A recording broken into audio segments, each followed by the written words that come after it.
Curtis, my man. What are some practical ways for pastors to incorporate both gratitude and community into their own lives in ways that promote restful flourishing? Yeah, I've been thinking about this a little bit for the last couple of years in ministry. I think people are incredibly lonely right now in our culture. And I think people seem to be just starved of affirmation in some form. And I think I just discovered it by accident. I was expressing thanks to some people for some various things. And it just seemed like their response to my thanks was kind of out of order with the thanks. It just seemed like it was a much bigger thing to them than I thought it was to express thanks.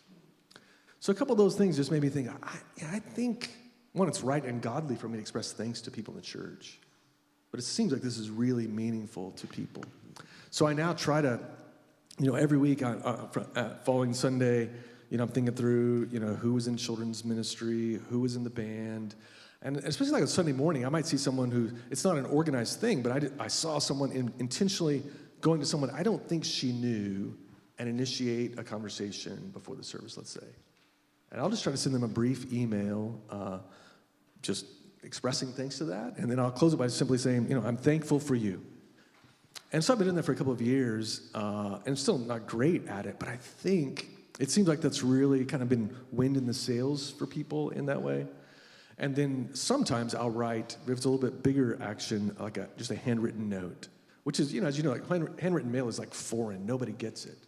So therefore, it's all the more weighty to just receive a note that just says, I saw you do this on Sunday. Thanks so much for your care. Or, you host a small group in your house. I know that's a huge outlay of time and effort. Thanks for that. So don't hear me saying I've got that perfected, but that's something I'm trying to work on. That's great. That's wonderful. Well, and taking that same idea, we'll pass it right to Jess. That's wonderful, perfect. And again, segues, these guys, they just... So taking that idea from, again, a church as a pastor into the home, what are some of those patterns and priorities that you can take to your home for families to operate in both gratitude and community? Yeah, I think the first thing is to acknowledge that gratitude and community don't just naturally happen, right? Especially in our culture. We're not naturally grateful. We're naturally grumbly. And we're not naturally ready to give our time to other people. We're naturally selfish. So for these things to happen, we need to be really intentional. And I think for us to be intentional, we need to believe that they're not just important, they're absolutely essential for us as we grow in the Lord. So just practically what that might look like for our family, for gratitude, one thing that we do, we have a paper just on our fridge every month that says the month, and then there's pens nearby. And so when there's something that happens, and we're kind of training our kids to see things as gifts from the Lord. And so anything that happens, whether it's the sunshine, which that makes our list quite a bit, because I love the sun, we write it down. If it's time with friends, we write it down. And then at the end of the month, that list comes down and another list goes up. And then once a year, we'll have a special dinner and we go over our list for the year. And we can stop together and thank God for all the good gifts that he's given us. For community, I think, again, we have to be intentional. And again, we have to believe that it's essential for us as Christians. And so what that means is our calendar is built around biblical community. So Sundays are non-negotiable. We are here. Wednesday nights, community group, that is what we do. And so if there's other things pulling at us, whether that's sports or whatever, we're just not going to give up those times. And in our culture, that's really revolutionary. And people look at us like we're weird because we refuse to live busy and we refuse to pack our schedules full because we know community is so important. Right on. Awesome. So again, pastors, church, into the home, how do we turn that out into our communities? We're going to Dexley now. So how can churches show gratitude and love for their community in a ways that it blesses their neighbors and then conveys Christ's love to them in the community? So I had a few different thoughts, hoping maybe one of these can be encouraging. And this comes really from my own experience at Faith Community Church and us trying to do this very thing and connecting to our neighbors. But I think the first thing, one of the things we've discovered is really just caring for your own property. It's an underrated way of showing gratitude to your community because it communicates that you actually are gracious for a building in that neighborhood. Just sharing a little bit of our church experience, our building, our focus historically as a church has been outreach and getting into our neighborhood, and that was to in some ways, detriment to the actual building. And so our building regularly flooded every year. We had leaks in the roof.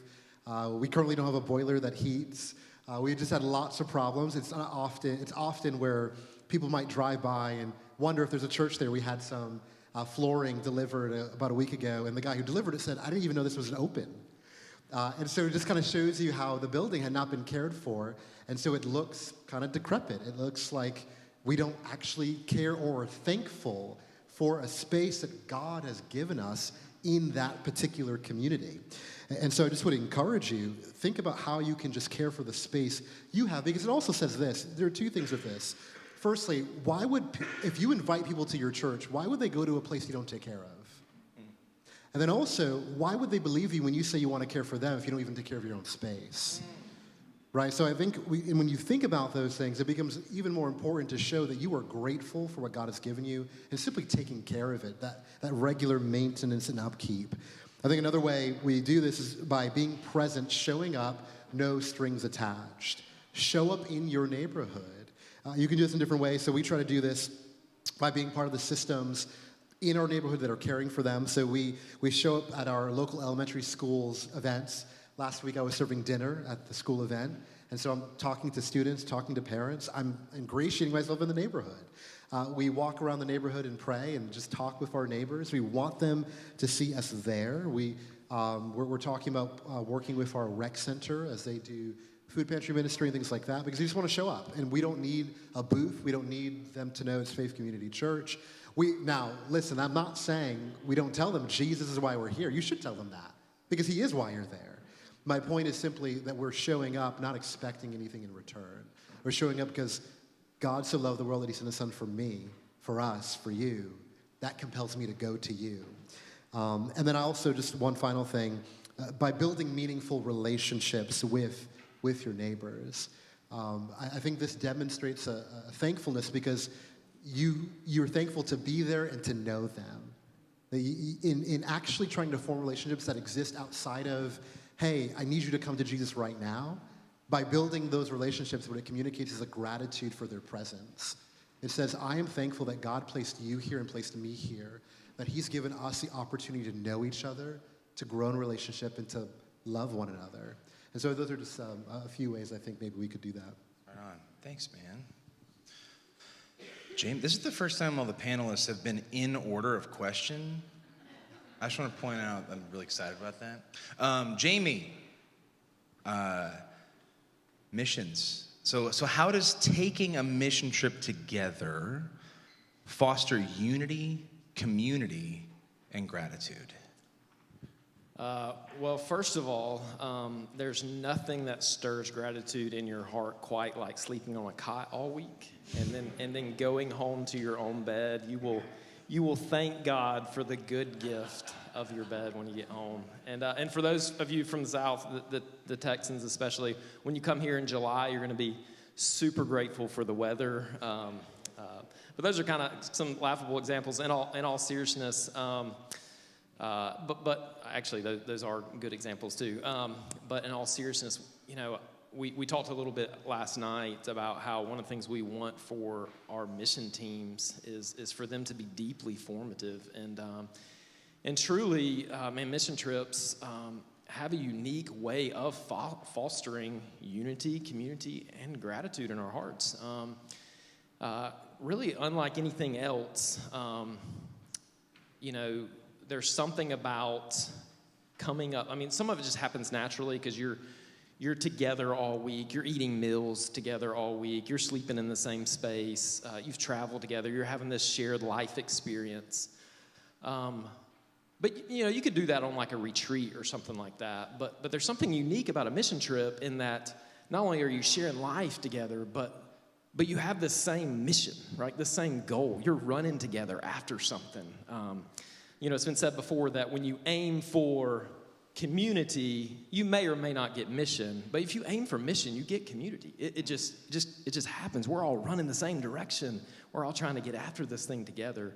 And that's really, man, it's the people of God coming together for the mission of God. Like, man, that's what we're living for. That's what we'll be about. And a mission trip allows that to happen really, really in a special and unique way. I think about our mission trips, and one of the things we encourage is each night teams to have a debrief time together, and that's really a space to express gratitude, right? I mean, that's what you're doing together each night, is expressing gratitude, and obviously that fosters community as well.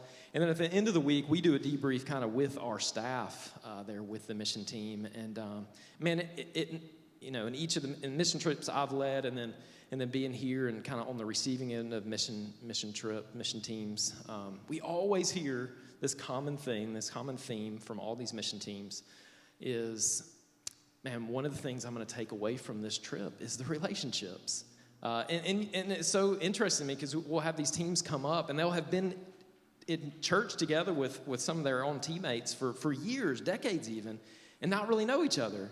And they'll leave saying, man, I didn't really know this person, but man, we're great friends now. Like, it's amazing what the Lord's done this week in fostering community and unity among us this week. One of my favorite stories from last year was having a mission team here that they had. It was kind of a family mission trip, and I want to say they probably had their youngest was like 7 or 8, and oldest was like in their 80s. And it was just this beautiful thing of like this, man, all across age gaps, people coming together and serving on mission together. And so breaking down all these different barriers and just working together, again, for a common mission, aiming for mission, and it created community. So Wonderful. My 14-year-old is coming up this summer on his first mission trip to spend a week on a cot, so wear him out. He sent us support letters. He's very excited.